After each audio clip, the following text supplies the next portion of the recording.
980வது நாளாக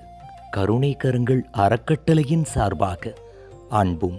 அன்னமும் என்பதன் அடிப்படையில் இன்று பிறந்த நாள் காணும் மதிப்பிற்கும் மரியாதைக்கும் உரிய திரு கே சதீஷ்குமார் அவர்களின் சார்பாக உடுமலை அரசு மருத்துவமனையில் சிகிச்சை பெறுபவர்களுக்கும் மற்றும் உடன் இருப்பவர்களுக்கும் காலை உணவு அருட்பிரசாதமாக வழங்கப்பட்டது.